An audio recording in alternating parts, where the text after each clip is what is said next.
వచ్చుచున్నాడు, క్రియ ఫలితాన్ని తెచ్చుచున్నాడు. ప్రభువు త్వరగా వచ్చుచున్నాడు, క్రియ ఫలితాన్ని తెచ్చుచున్నాడు.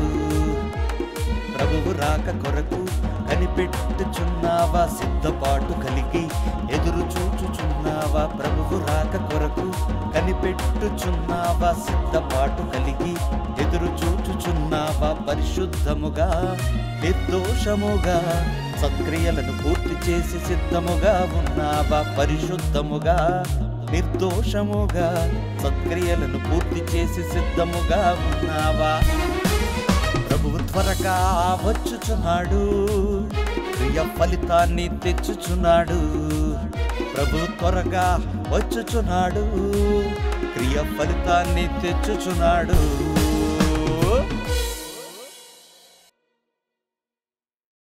సిద్ధపాటు అనే కార్యక్రమానికి నా ప్రియులైన సహోదరి సహోదరులారా, మీ అందరికీ నా హృదయపూర్వకమైనటువంటి స్వాగతమును తెలియజేయుచున్నాను. మన ప్రభువును రక్షకుడు నేను యేసుక్రీస్తు వారి పేరిట మీ అందరికీ నా వందనములు. ప్రియులారా, దేవుని యొక్క వాక్యమును ప్రకటిస్తున్నప్పుడు అనేక మంది మనుష్యులు ఆ వాక్యమును స్వీకరించకుండా వారిలో కొందరు వాయిదా వేస్తున్నారు, మరికొందరు ఆ రక్షణను తిరస్కరిస్తున్నారు. ఇదంతా కూడా దేవుని వాక్యములో ఉన్నటువంటి విలువ వారికి తెలియకపోవడం వలన, భవిష్యత్తును గూర్చినటువంటి అవగాహన వారికి లేకపోవడం వలన, మనోనేత్రములు తెరచి దేవుని వాక్యమును చూడకపోవటం వలన, లోక సంబంధమైనటువంటి బ్రతుకులో ఈ భూమికి సంబంధించినటువంటి కోరికలను వారు కలిగి ఉండటం వలన, ప్రియులారా, సాతాను అనేక మంది మనుషులను దేవుని వాక్యానికి దూరం చేస్తున్నాడు. లోక సంబంధమైనటువంటి ప్రేరేపణల చేత మనుషులను దేవుని మహాజ్ఞానమునకు దూరం చేస్తున్నాడు. ఈరోజు మనుషులు స్వచ్ఛమైన దేవుని వాక్యాన్ని కోరుకోవటం లేదు. ఒకవేళ వారికి వినిపించిన స్వచ్ఛమైన దేవుని మాటలు మనుషుల చెవులకు వినిపించిన వెంటనే వారు వాటిని ద్వేషిస్తున్నారు, దూరం చేసుకుంటున్నారు, వినడానికి సుముఖత చూపించడం లేదు. ఎందుకంటే వారి యొక్క జీవితాలలో దేవుని వాక్యానికి విలువ లేదు. విలువైన వాక్యానికి వారి జీవితంలో విలువ లేదు.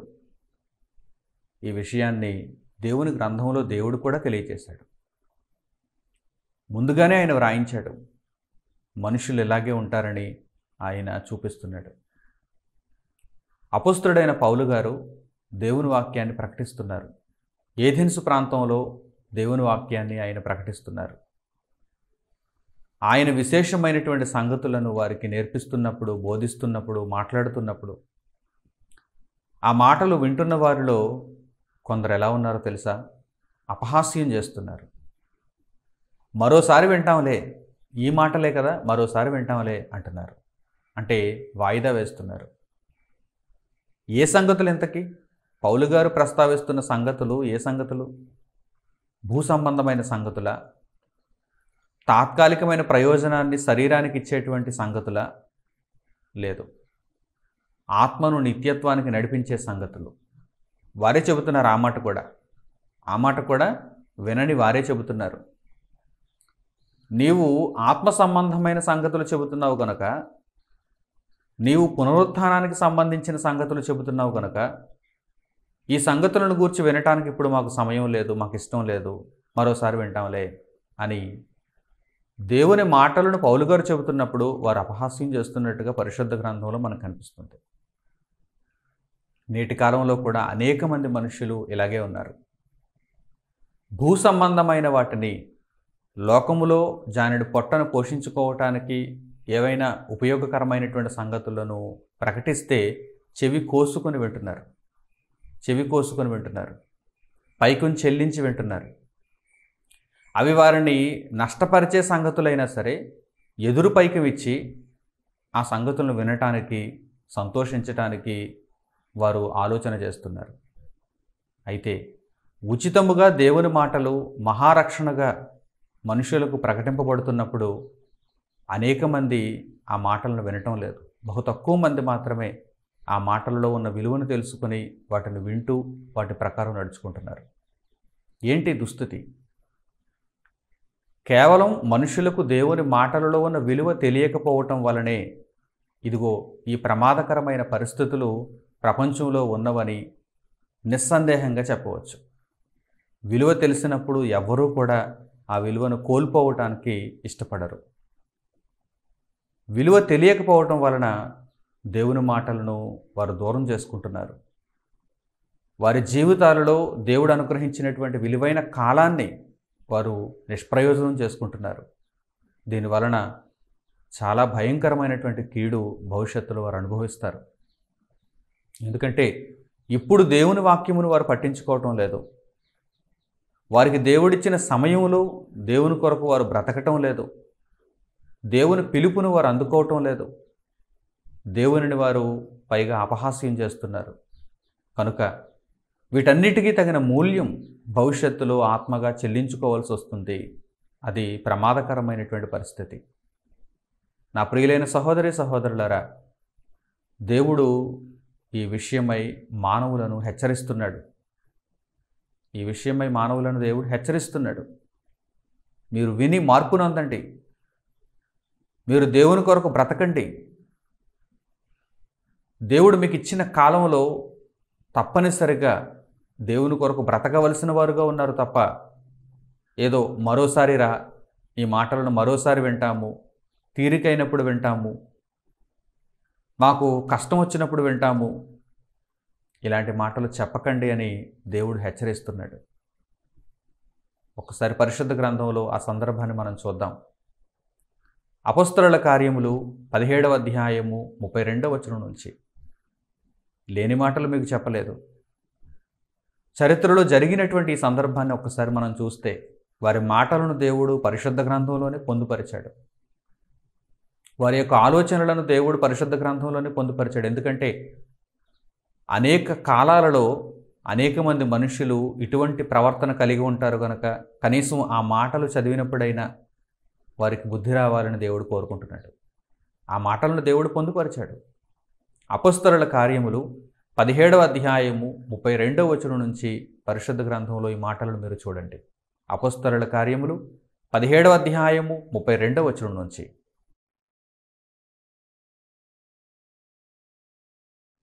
మృతుల పునరుత్థానమును గూర్చి వారు వినినప్పుడు కొందరు అపహాస్యము చేసిరి, మరికొందరు దీని గూర్చి నీవు చెప్పునది ఇంకొకసారి విందుమని చెప్పిరి. అలాగుండగా పౌలు వారి మధ్య నుండి వెళ్ళిపోయెను. అయితే కొందరు మనుష్యులు అతని హత్తుకొని విశ్వసించిరి. వారిలో అరేయోపగీతుడైన దియోనేసియు, దమరి అను ఒక స్త్రీయు, వీరితో కూడా మరికొందరు నుండిరి. ఎంత భయంకరమైన పరిస్థితితో చూసారా? ఇక్కడ ప్రసంగికుడెవరు? అపొస్తలుడైన పౌలు గారు. పౌలు గారు దేవుని మాటలను ప్రకటిస్తున్నారు. ఏథెన్సు ప్రాంతం. దేవుని వాక్యమును అపొస్తలుడైన పౌలు గారు పరిశుద్ధాత్మ ప్రేరణతో అక్కడ తెలియజేస్తున్నప్పుడు మనుషుల యొక్క రెస్పాన్స్ ఎలా ఉందో చూడండి. మనుషుల యొక్క ఫీడ్బ్యాక్ ఎలా ఉందో చూడండి. వారి యొక్క ప్రవర్తన. ఆ విన్నవారిలో, పౌలు గారి యొక్క మాటలను విన్నవారిలో అనేక మంది వినకుండా పోతారు. వినడానికి అస్సలు ఇష్టపడరు. అసలు వినడానికి దగ్గరికే రారు, చెవినివ్వరు. అనేక మంది వినకుండా దూరం అయిపోతారు. విన్నవారిలో కూడా, దేవుని వాక్యమును విన్నవారిలో కూడా అలాగని ఆయన తప్పు చెబుతున్నారా? ఆయన స్వార్థ ప్రయోజనం కోసం ఆ మాటలు చెబుతున్నారా? లోకాశలను అనుసరించి ఆ మాటలు చెబుతున్నారా? ఏదో మతోన్మాదంతో ఆ మాటలు చెబుతున్నారా? స్వచ్ఛమైనటువంటి హృదయంతో, మనుషుల ఆత్మలను రక్షించటానికి స్వచ్ఛమైనటువంటి హృదయంతో ఆయన ఈ మాటలను చెబుతున్నారు. తన సమస్తాన్ని దేవుని కొరకు అర్పించి లోకమందు ప్రభువు కొరకు నిర్ణయింపబడిన వారై తమ ప్రాణములను కూడా సువార్త నిమిత్తము పోగొట్టుకొనుటకు ఇష్టపడిన వారై ఈ మాటలను వారు తెలియజేస్తున్నారు. అపొస్తలుడు ఆ రోజు దేవుని వాక్యము అలా ప్రకటించారు. అపొస్తలుడైన పౌలు గారు నా మట్టుకైతే బ్రతుకుట క్రీస్తే, చావైతే లాభము అన్న రీతిలో ప్రతిరోజు మరణమునకు అప్పగింపబడుతూ దేవుని కొరకు బ్రతుకుచూ విశేషమైనటువంటి సేవ చేస్తున్నారు. విశేషముగా దేవుని వాక్యమును ప్రకటిస్తున్నారు.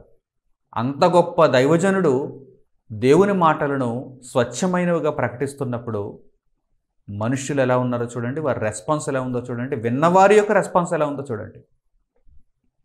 మృతుల పునరుత్థానమును గూర్చి వారు వినినప్పుడు, అంటే మొదట పౌలు గారు ప్రసంగం ప్రారంభించినప్పుడు అసలు ఈ మాటలు ఎలాంటివో, ఈ మాటల వలన నాకు లోకంలో ఏదైనా ప్రయోజనం కలుగుతుందేమో అని ఆ మాటలను వినడం ప్రారంభించారు. పౌలు గారు ప్రసంగిస్తున్నారు, చివరకు మృతుల పునరుత్థానం దగ్గరకు తీసుకుని వెళ్ళారు. ప్రభువైన యేసునామములో రక్షణ, మృతుల పునరుత్థానం, ఇదే కదా. ఎప్పుడు ఎవరు దేవుని వాక్యమును ప్రకటించినా సారాంశం ఇదే కదా. ఇలాగే ఉండాలి కదా. ఏ దైవజనుడైనా పరిశుద్ధాత్మ సహాయము చేత దేవుని వాక్యమును ప్రకటించినప్పుడు సారాంశం ఎలా ఉండాలి? యేసుక్రీస్తు ప్రభువులో రక్షణ, మృతుల పునరుత్థానంలో మనం పాలిభాగస్తులుగా ఉండుట, ఇదే సారాంశముగా ఉన్నప్పుడు అది దేవుని వాక్యం. ఇది సారాంశముగా లేనప్పుడు అది దేవుని వాక్యము కాదు. బైబిల్లో ఉన్న రెఫరెన్సులు వారు ప్రయోగించిన, వారు లోక సంబంధమైనటువంటి కాకమ్మ కథలు చెబుతూ మనుషులను తప్పుత్రోవ పట్టిస్తారు. అది దేవుని వాక్యము కానేరదు. పరిశుద్ధ గ్రంథమును తెరిచి అందులో ఒక రెఫరెన్స్ చెప్పినంత మాత్రాన అది దేవుని వాక్యము కానేరదు. దేవుని వాక్యం అనగా ఆ ప్రసంగం యొక్క సారాంశం ఎలా ఉండాలంటే మనిషిని యేసుక్రీస్తు ప్రభు రక్షణలో నిలబెట్టేదిగా ఉండాలి. ఎందుకంటే బైబిల్ మొత్తంగా ఆదికాండము దగ్గర నుండి ప్రకటన గ్రంథం వరకు బైబిల్ మొత్తంగా దేవుని యొక్క సంకల్ప సారాంశాన్ని చెప్పకపోతే అది దేవుని వాక్యం ఎలా అవుతుంది? కనుక అపొస్తలుడైన పౌలు గారు దేవుని వాక్యాన్ని చెప్పడం ప్రారంభించారు. మొట్టమొదట వారందరూ కూడా లోక సంబంధమైనటువంటి ఈవులను గూర్చి ఏవైనా ఇతడు చెబుతాడేమోనని, ఎందుకంటే అప్పటి వరకు వారు విన్న బోధలన్నీ కూడా అలాంటివే. అంతకు మునుపు వారు విన్నటువంటి బోధలన్నీ అలాంటివే. వారి బోధకులు అలాంటి మాటలే చెబుతారు. లోక సంబంధమైనటువంటి ఏవైనా కొన్ని ప్రయోజనాలను ఇవ్వటానికి వారి బోధకులు అలాంటి ప్రసంగాలు చేస్తూ వారిని ఆ త్రోవలలో ఉంచారు. కనుక పౌలు గారి దగ్గర నుండి కూడా అదే ప్రసంగాన్ని ఆశించి ఆయన మాటలు వింటున్నారు. అయితే ముగింపుకు వచ్చేసరికి ఇది మృతుల పునరుత్థానమును గూర్చి చెప్పబడుతున్నటువంటి ప్రసంగం అని వారికి అర్థమైంది. పౌలు గారు దేవుని మాటలను ప్రకటిస్తూ సారాంశము దగ్గరకు తీసుకొస్తున్నప్పుడు, ముగింపు దగ్గరకు తీసుకొస్తున్నప్పుడు వింటున్న వారిలో ఆ మనుష్యులు ఏమని గ్రహించారు? ఇది మృతుల పునరుత్థానమును గూర్చినటువంటి ప్రసంగం, ఇది యేసుక్రీస్తు ప్రభువులో ఉన్న రక్షణను గూర్చి తెలియజేసేటువంటి ప్రసంగం. కనుక వెంటనే వారి యొక్క రెస్పాన్స్ ఎలా ఉందో చూడండి. మృతుల పునరుత్థానమును గూర్చి వారు వినినప్పుడు వారిలో కొందరు అపహాస్యము చేసిరి. మృతుల పునరుత్థానం మనుషులకు అపహాస్యం అయిపోయిందా? మృతుల పునరుత్థానం మనుషులకు అపహాస్యం అయిపోయిందా? మూఢనమ్మకాలు మనుషులకు అపహాస్యం అయిపోవాలి. ఏ ఆధారం లేనటువంటి దైవభక్తి ఈరోజు మనుషుల్లో కనిపిస్తుంది చూసారా, అది అపహాస్యం అయిపోవాలి. మూఢ విశ్వాసాలతో ఈరోజు మనుషులు వారిని వారే పొడుచుకుంటున్నారు చూసారా, అది అపహాస్యం అయిపోవాలి. అలాంటి వారిని గూర్చి మనుషులు అపహసించిన ఒక అర్థం ఉంది. చూడండి, అప్పుడప్పుడు టెలివిజన్లో కానీ లేకపోతే ఇంకా ఎక్కడైనా సభలలో కానీ కార్యక్రమాలలో కానీ జ్యోతిష్యాలు చెబుతూ ఉంటారు. అంటే రేపు నీకేమి సంభవిస్తుందో నేను ఇప్పుడే చెబుతాను, నీ చేతి రేఖను చూసి చెబుతాను, లేక ఏదేదో గ్రహ కదలికలను బట్టి చెబుతాను అని కొందరు కూర్చుంటారు. అలాంటి వారిని చూసి అపహాస్యం చేయండి. ఎందుకంటే వారి మాటలలో నిజం ఉండదు, వారి భవిష్యత్తే వారికి తెలియదు. ప్రపంచంలో ఎవరి భవిష్యత్తు కూడా ఎవరికి తెలియదు. దేవుడే భవిష్యత్తులను నిర్ణయిస్తాడు. చేతి రేఖలు కాదు, గ్రహ కదలికలు కాదు. మనుషులు ఈరోజు ఎవరిని ప్రేమిస్తున్నారో చూడండి, ఎవరికి పట్టం కడుతున్నారో చూడండి, ఎవరిని సన్మానిస్తున్నారో చూడండి, ఎవరి మాటలను వినటానికి అత్యాసక్తి చూపిస్తున్నారో చూడండి. అబద్ధాలను, అవాస్తవాలను నమ్మటానికి ఈరోజు మనుషులు ఎక్కువగా ఆశ చూపిస్తున్నారు. వారిని అపహాస్యం చేయండి. వారిని ప్రశ్నించండి, వారిని ఎదుర్కోండి. ఈరోజు ఎందరో మూఢ విశ్వాసాలతో కుటుంబాలే నాశనం అయిపోతున్నాయి. వారిని వారే పొడుచుకుంటున్నారు, ఆత్మహత్య చేసుకుంటున్నారు. చనిపోయి మరలా తిరిగి బ్రతికేస్తాం అనుకుని వారిని వారే నాశనం అందించుకుంటున్నటువంటి పరిస్థితులు ఈరోజు సమాజంలో ఉన్నాయి. మూఢనమ్మకాలు. ఒకడు కొబ్బరికాయ తీసుకొచ్చి నెత్తి మీద కొడతాడు. కొబ్బరికాయని పగలగొట్టడానికి రాతి మీద కొట్టడం కాదు, నెత్తి మీద కొడతాడు. భక్తుడో భక్తురాలో వస్తే ఈ గురువు గారు కొబ్బరికాయ తీసుకొచ్చి నెత్తి మీద, కపాలం మీద వాడు కొడుతున్నాడంటే అలాంటి వారిని అపహాస్యం చేయండి. కాలితో తన్నుతాడొకడు, తన్నించుకోవాలట. ఆ గురువు దగ్గరికి వెళ్ళి తన్నించుకుంటే వీరికి శుభం కలుగుతుందట. ఒంటి మీద వస్త్రం ఏమీ లేకుండా కొందరు గురువులు కనిపిస్తూ ఉంటారు, దర్శనమిస్తూ ఉంటారు. అలాగే లైంగిక దాడులు చేస్తూ ఉంటారు, వశపరుచుకుంటూ ఉంటారు. భయపెట్టి వారి యొక్క సమస్తమును వారు దోచుకుంటూ ఉంటారు. అలాంటి వారిని చూచినప్పుడు, అలాంటి వారి బోధలు విన్నప్పుడు వారిని అపహాస్యం చేయండి. అలాంటి వారిని అపహాస్యం చేయరే. అంతెందుకు, మీ సెల్ ఫోన్లో ఒక చిన్న మెసేజ్ వస్తుంది. అప్పుడప్పుడు మీ సెల్ ఫోన్లో ఒక చిన్న మెసేజ్ ఎవరో పంపిస్తారు. ఈ మెసేజ్ మీరు చదవగానే దీనిని ఒక 10 మందికో, 20 మందికో, 30 మందికో, 40 మందికో, 100 మందికో వెంటనే షేర్ చేసేయండి. షేర్ చేసినటువంటి 10 నిమిషాలలో, లేకపోతే షేర్ చేసినటువంటి ఒక రోజులో మీరు ఒక శుభవార్త వింటారు, మీకు లాభం కలుగుతుంది. ఒకవేళ షేర్ చేయకుండా డిలీట్ చేసేస్తే మీరు ఒక చెడ్డ వార్తను వింటారు అని భయపెడుతూ ఒక మెసేజ్ పంపిస్తారు. దానికి కూడా మనుషులు ఈరోజు భయపడిపోతున్నారు. ఆ మెసేజ్కి కూడా ఈరోజు మనుషులు భయపడిపోతున్నారు. ఎవడో క్రియేట్ చేశాడు, పనికిమాలినవాడు. ఆ మెసేజ్ సర్క్యులేట్ చేయటానికి, వైరల్ చేయటానికి వాడు ఒక మెసేజ్, పనికిమాలిన మెసేజ్ పంపించాడు. వీడు వెంటనే భయపడిపోతాడు. ఉన్న కాంటాక్ట్స్ అన్నిటికీ కూడా ఆ మెసేజ్ ఫార్వర్డ్ చేసేస్తాడు. ఇలా ఎన్నో పనికిమాలినటువంటి మెసేజ్లు ఈరోజు ఫార్వర్డ్ అయిపోవటం లేదా? వీటి విషయంలో ఎవరు అపహాస్యం చేయరు, వీటి విషయంలో ఎవరికి ప్రశ్నలు రావు, వీటి విషయంలో ఎవరు వాటిని ఎదుర్కోరు, నిలబడరు. కానీ దేవుని స్వచ్ఛమైన వాక్యము, ఆత్మలను రక్షించేటువంటి శక్తి కలిగిన వాక్యం అనేసరికి అపహాస్యం చేస్తున్నారా? నాటి కాలమంతు, ప్రారంభ శతాబ్దపు కాలంలోనే అపుస్తలుడైన పౌలు గారు పరిశుద్ధాత్మ సహాయముతో దేవుని మాటలను ఆత్మజ్ఞానముగా ప్రకటిస్తున్నప్పుడు ఏథెన్సు ప్రాంతంలో ఉన్నటువంటి ఆ ప్రజలు కొందరు ఏం చేస్తున్నారో చూడండి. విన్నవారిలో కొందరు ఏం చేస్తున్నారో చూడండి. మృతుల పునరుత్థానము అని తెలియగానే, ఈ మాటలన్నీ కూడా మృతుల పునరుత్థానమునకు సంబంధించిన మాటలు. అంటే మరణించిన తరువాత ఆత్మకు పట్టేటువంటి గతిని గూర్చి పౌలు గారు ముందుగా హెచ్చరిస్తున్నారు.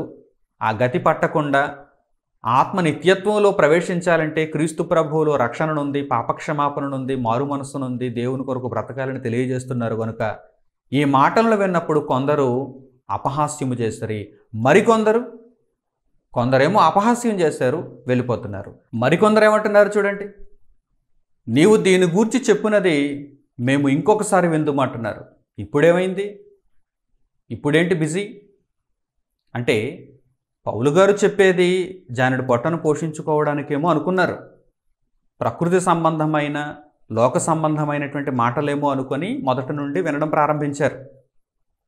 ఇక మృతుల పునరుత్థానమును గూర్చి ఈయన మాట్లాడుతున్నాడు అని ఒక నిర్ధారణకు వచ్చేసరికి ఆ సారాంశమును వారు వింటున్న ఆ పరిస్థితులలో వారు అంటున్నటువంటి మాటలు చూడండి.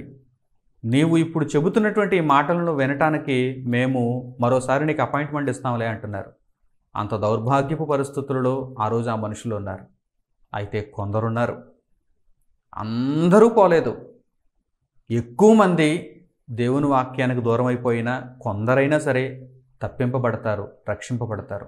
అందుకే దేవుడు ఎవరిని గూర్చి ఆశిస్తున్నాడో తెలుసా? ఆ కొందరిని గూర్చే. అందరూ మారు మనసు నొందుతారని దేవునికి ఆశ లేదు. ఎందుకంటే అనేక మంది నాశనమునకు వెళ్ళిపోతారని దేవుడు ముందుగానే తెలియజేశాడు. కొందరే కొందరి కోసం ఆయన ఇంత ప్రణాళికను ఇంకా దీర్ఘశాంతంతో నెరవేరుస్తున్నాడు. కొందరి కోసం రక్షణ నొందేవాడు ఒకడున్నా సరే ఆ ఒకని కోసం దేవుడు ఎంతో నష్టపోతాడు.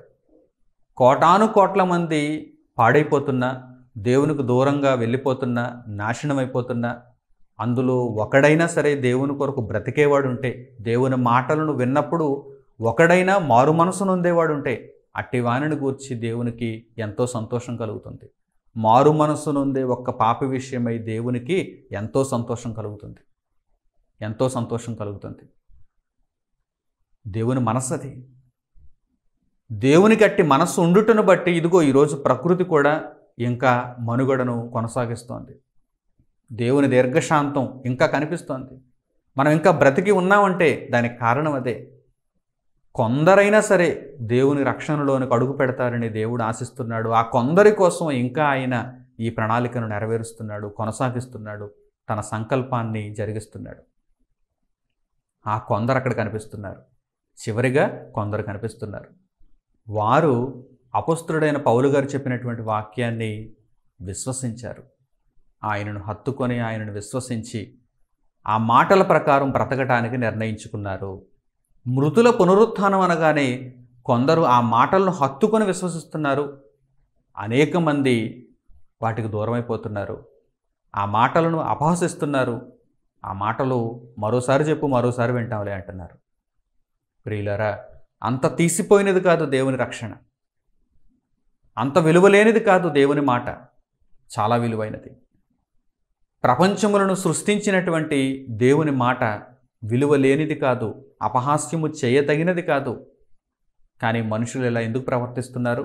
సాతాను యొక్క ప్రేరణ. సాతాను వారిలో కొంత ధైర్యాన్ని పుట్టిస్తున్నాడు. వారు ఆ విధంగా ప్రవర్తిస్తున్నారు. అయితే దేవుని వాక్యం ఏమని సెలవిస్తోంది? దేవుని మాట ఎప్పుడైతే నీ చెవులకు వినిపించిందో, రక్షణార్థమైనటువంటి సువార్త తెరువబడిన హృదయంలోనికి ఎప్పుడైతే ప్రవేశించిందో అప్పుడే నీవు మారు మనసు నొందాలి. దేవుని కొరకు మంచి నిర్ణయం తీసుకోవాలి. ఎందుకంటే వచ్చే కాలంలో నీవు బ్రతికుంటావో లేదో నీకు తెలియదు. ఇంకొకసారి వింటాను అని చెబుతున్నావు, ఇంకొకసారి వినటానికి నీవు ఉంటావా? దేవుని మాట అయితే ఉంటుంది. ఇంకొకసారి వినటానికి నీవు ఉంటావా? మరో సమయంలో దేవుని మాటలు విని అప్పుడు రక్షణ పొందటానికి నీవు ఉంటావా? కనుక దేవుడు నీకు ఇచ్చిన సమయంలో, దేవుడు నీకు ఇచ్చిన ఈ కాలంలో ఆయన నీకు అనుగ్రహించినటువంటి రక్షణ సువార్తను స్వీకరించి మారు మనసు నొంది ప్రభువులో జీవించటానికి తిరిగి జన్మించాలి. ఆలస్యం చేయకూడదు. లోక సంబంధమైనటువంటి ఏ విషయంలోనైనా ఆలస్యం చేస్తున్నారా? ప్రకృతి సంబంధంగా, భూ సంబంధంగా, జానుడు పొట్టకు సంబంధించినటువంటి ఎన్నో విషయాలలో ఆలస్యం చేస్తున్నారా? సరైన సమయానికి అన్నీ చేస్తున్నారు. తగిన సమయానికి అన్నీ చేస్తున్నారు. కొన్ని సందర్భాలలో చూడండి, నేడే అని చెబుతూ ఉంటారు. ఈ ఆఫర్ నేడే, నేటితో ముగుస్తోంది, నేడే చివరి దినం,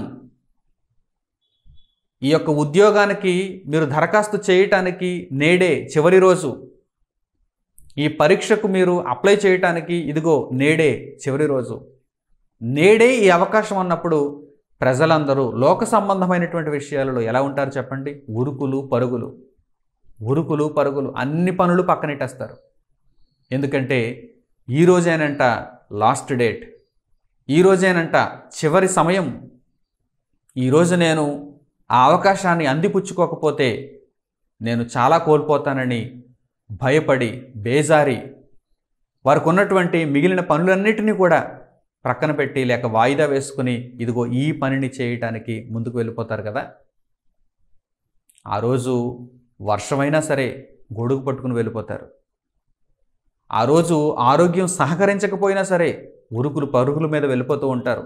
ట్యాబ్లెట్ వేసుకుని వెళ్ళిపోతారు. ఫీవర్ ఉన్నా సరే వెళ్ళిపోతారు. ఆ రోజు ఇక ఏ పరిస్థితి సహకరించకపోయినా సరే వాటన్నిటిని అధిగమించి వారు వెళ్ళిపోతారు. ఎందుకంటే ఇదే లాస్ట్ ఛాన్స్, ఇదే చివరి అవకాశం. ప్రియులారా, లోక సంబంధంగా ఏ విషయంలోనైనా సరే ఇదే చివరి అవకాశం అన్నప్పుడు ఉరుకులు పరుగులు. మరి దేవుడు కూడా చెబుతున్నాడు, ఏమంటున్నాడు తెలుసా? ఇదే చివరి అవకాశం. దేవుని మాటకు విలువిచ్చిందేది? అసలు దేవుని మాటను విన్నదేది? దేవుని మాటను పట్టించుకున్నదేది? దేవుడు కూడా చెప్పాడు, ఇదే చివరి అవకాశం. ఈ అవకాశం దాటిపోతే మరలా నీకు అవకాశం దొరకదు. ఇలాంటి మనసు నీకు ఉండదు. దేవుని మాట వినే మనసు నీకు ఉండదు. ఒకవేళ నీకు ఆయుష్ ఉన్నా దేవుని మాట వినే మనసు నీకు ఉండదు. ఒకవేళ నీకు మనసున్నా దేవుని మాటలను చెప్పేవారు ఉండకపోవచ్చు. అసలే కోత విస్తారం, పనివారు తక్కువ. స్వచ్ఛమైన దేవుని మాటలు నీకు వినిపింప చేయటానికి అట్టి సేవకులు ఉండకపోవచ్చు. ఎన్నో భయంకరమైనటువంటి పరిస్థితులు భవిష్యత్తులో ఎదురవ్వచ్చు. కనుక నీకు అనుకూలంగా ఉన్నప్పుడు రక్షణను పొందటానికి నీకేంటి ఇబ్బంది ఏంటి? అనుకూల సమయమందు దేవుడు మీ మొర ఆలకిస్తున్నప్పుడు మీకు ఇబ్బంది ఏంటి? దేవుడు కూడా ఇలాగే చెబుతున్నాడు, ఇదే అనుకూలమైనటువంటి సమయం, నేడే రక్షణ దినం, ఇదే చివరి అవకాశం. ఒకవేళ మీరు మార్పు నొందకపోతే మీరు భయంకరమైనటువంటి పరిస్థితుల్లోనికి వెళ్ళిపోతారని దేవుడు హెచ్చరిస్తున్నాడు. పౌలు గారు కొరింథీయులకు రాసినటువంటి 2వ పత్రిక 6వ అధ్యాయము 1వ వచనం నుంచి చూడండి. అపొస్తలుడైన పౌలు గారు కొరింథీయులకు రాసిన 2వ పత్రిక 6వ అధ్యాయము 1వ వచనం నుంచి.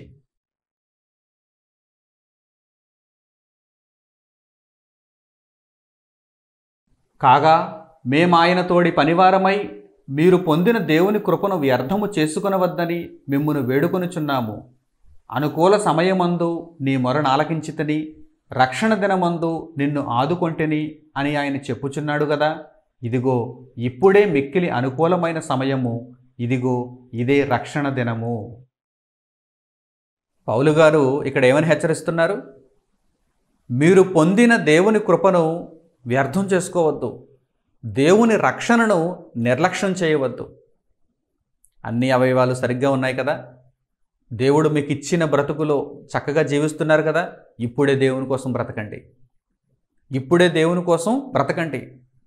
కారు చీకటి కమ్మకముందే, బ్రతుకు చీకటిలోనికి వెళ్ళిపోకముందే, మేఘములు మరలా రాకముందే మీ బాల్యదినములు యందే మీరు మీ సృష్టికర్తను జ్ఞాపకం చేసుకోవాలి. యుక్త కాలమందు మీరు దేవుని కొరకు బ్రతకాలి. దేవుడిచ్చినటువంటి శరీరంలో ప్రతి అవయవం సరిగ్గా పనిచేస్తున్నప్పుడు దేవుని కొరకు, దేవుని సేవలో వాటిని వినియోగించాలి. ప్రియులారా, మోసపోకండి, అపవాది యొక్క మోసంలో పడిపోకండి. భూ సంబంధమైన జీవితంలో మిమ్మును ఈడ్చుకుపోవటానికి వాడు ప్రయత్నం చేస్తున్నాడు. దేవుని రక్షణలో మిమ్మును స్వాతంత్ర్యం కలిగిన వారుగా నడిపించడానికి దేవుడు మిమ్మును ఆకర్షిస్తున్నాడు. ఎవరి ప్రేరేపణకు లొంగుతారో మీకు మీరే నిర్ణయం తీసుకోవాలి. దేవుడైతే తెలియజేస్తున్నాడు, మీరు దేవుని కృపను వ్యర్థం చేయకూడదు, నిర్లక్ష్యం చేయకూడదు, దానిని కాపాడుకోవాలి. అనుకూల సమయమందు దేవుడు మన మొర ఆలకిస్తున్నాడు. అనుకూల సమయమందు దేవుడు మన మొర ఆలకిస్తున్నాడు. దేవుని మాటలను మనం వింటే సరిపోదు. దేవుని మాటలను విన్న తరువాత మన హృదయం తెరువబడాలి, హృదయంలో మనం పొడవుబడాలి. విరిగి నలిగిన హృదయంతో, పశ్చాత్తాపంతో, మారు మనసుతో దేవునిని వేడుకోవాలి. అప్పుడు దేవుడు మనకు పాప క్షమాపణను అనుగ్రహించాలి. అది అసలైనటువంటి కార్యక్రమం. మీరు కేవలం దేవుని వాక్యాన్ని విని వెళ్ళిపోతే సరిపోతుందా? విన్న వాక్యం ప్రకారం మీరు ప్రవర్తించాలి. మీకు రక్షణ చేరువు కావాలి. దేవుడు మీ మొర ఆలకించి మీకు పాపక్షమాపణ దయచేయాలి. అది అసలైన కార్యక్రమం. ప్రభువైన యేసులో మీరు జీవించాలి. అది అసలైన కార్యక్రమం. అందుకే దేవుడు ఏమంటున్నాడు? అనుకూల సమయమందు మీ మొర ఆలకించితిని. ఇది వ్రాయబడిన మాట. వ్రాయబడిన మాటను పౌలు గారు అక్కడ జ్ఞాపకం చేస్తున్నారు.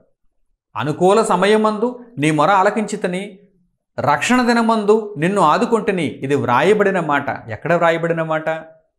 లేఖనములలోని మాట. హోషేయ గ్రంథము 10వ అధ్యాయము 12వ వచనం చూడండి. రక్షణ దినము అని దేవుడు మనకు ఒక దినాన్ని అనుగ్రహించాడు. అనుకూల సమయము ఒక దానిని మనకు దేవుడు అనుగ్రహించాడు. ఆ అనుకూల సమయంలో మనం రెస్పాండ్ అవ్వాలి, దేవునిని వేడుకోవాలి, పాపక్షమాపణ పొందాలి, దేవుని కృపను పొందాలి. అనుకూల సమయమందు మీ మొర ఆలకిస్తాను అని దేవుడు తెలియజేస్తున్నాడు. రక్షణ దినము మీకు అనుగ్రహింపబడినప్పుడు మీరు రక్షణ పొందాలి అని దేవుడు తెలియజేస్తున్నాడు. హోషేయ గ్రంథంలో వ్రాయబడిన ఈ మాటను పౌలు గారు ఇక్కడ జ్ఞాపకం చేస్తున్నారు. దేవుని కృపను వ్యర్థము చేసుకోవద్దని ఆయన తెలియజేస్తున్నారు. హోషేయ గ్రంథంలో ఆ మాటను చూడండి. 10వ అధ్యాయము 12వ వచనం. హోషేయ గ్రంథము 10వ అధ్యాయము 12వ వచనం.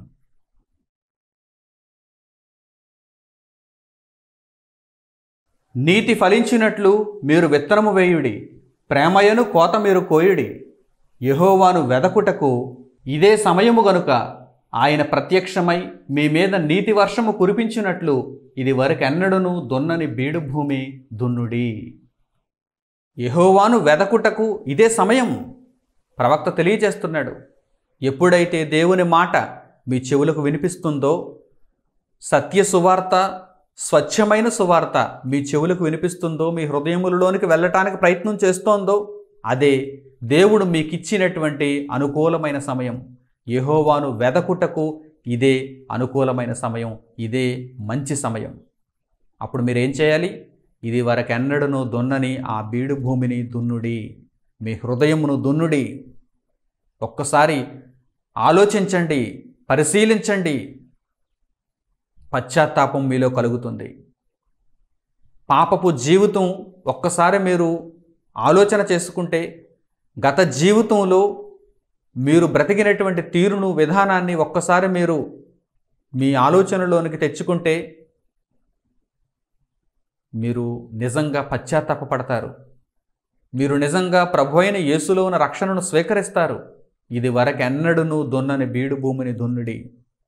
లోకంలో ఎవ్వరూ కూడా ఈ బీడు భూమిని దున్నేటువంటి మాటలు మనకు చెప్పరు.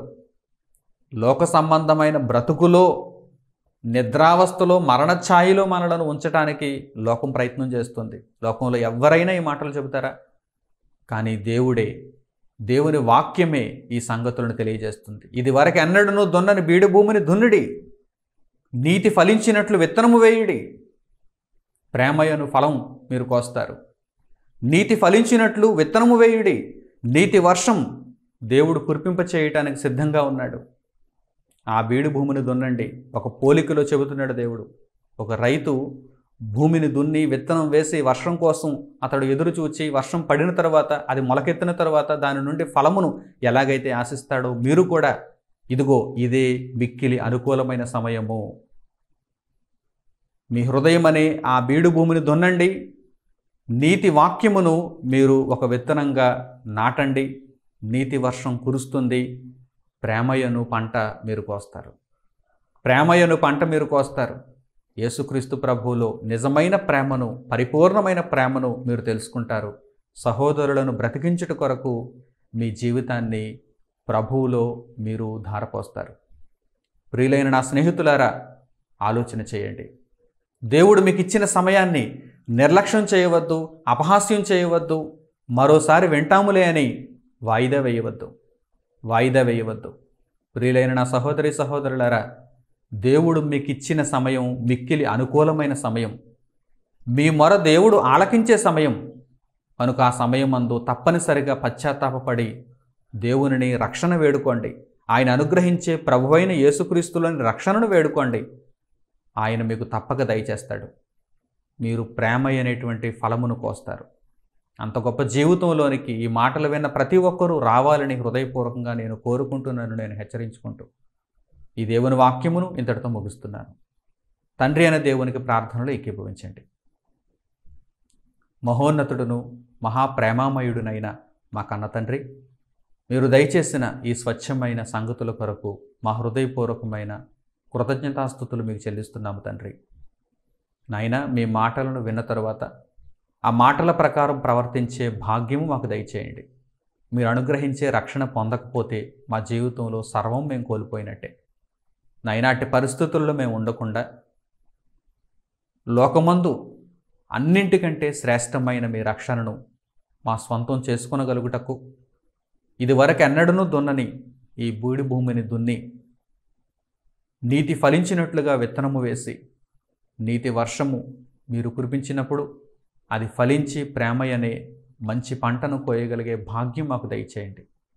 ప్రభువైన యేసుక్రీస్తు ద్వారా ఇంత గొప్ప రక్షణ మీరు మాకు దయచేసినందుకు మీకు స్తుతులు చెల్లిస్తూ, ఆ రక్షణ వాక్యమును హత్తుకొని విశ్వసించి మా బ్రతుకులను నాయన మీకు అంకితం చేసుకోవటానికి కృప దయచేయమని మిమ్మల్ని కోరుకుంటూ ఈ ప్రార్థనలో ఏకీభవించి మీ మాటలను నమ్మి మీ కొరకు జీవించడానికి సిద్ధపడి ఉన్నటువంటి మీ బిడ్డలందరినీ మీ కృపతో కాపాడమని వేడుకుంటూ మా ప్రార్థనా విన్నపములను మా ప్రభువును రక్షకుడునైన యేసుక్రీస్తు వారి పేరిట మిమ్మల్ని అడుగుచున్నాం తండ్రి, ఆమేన్.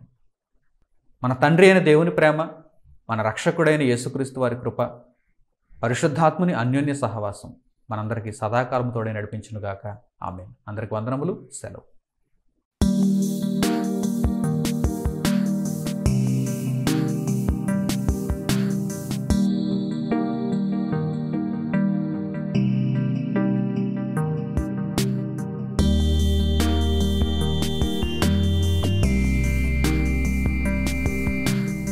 సహోదరులు మణికుమార్ గారు ప్రసంగించిన ఎన్నో ఆత్మ సంబంధమైన సంగతులను ఉచితముగా వీక్షించుటకు మా యూట్యూబ్ ఛానల్స్ ను తప్పక దర్శించండి. మా సమాచారమును ఎప్పటికప్పుడు తెలుసుకుని ఆత్మీయాభివృద్ధి నొందవలనంటే మా యూట్యూబ్ ఛానల్స్ ను సబ్స్క్రైబ్ చేసుకోండి. సత్వర నోటిఫికేషన్ల కొరకు సబ్స్క్రైబ్ బటన్ ప్రక్కనే ఉన్న బెల్ సింబల్ ను క్లిక్ చేయండి. మరిన్ని వివరములకు మీరు సంప్రదించవలసిన మా ఫోన్ నెంబర్స్ 8978414178 మరియు 83392766. ధన్యవాదములు. ఈ కార్యక్రమమును అనేక మందికి పరిచయం చేయగలరని ఆశిస్తున్నాము. ప్రభువైన యేసుక్రీస్తు పేరిట మీకు శుభములు.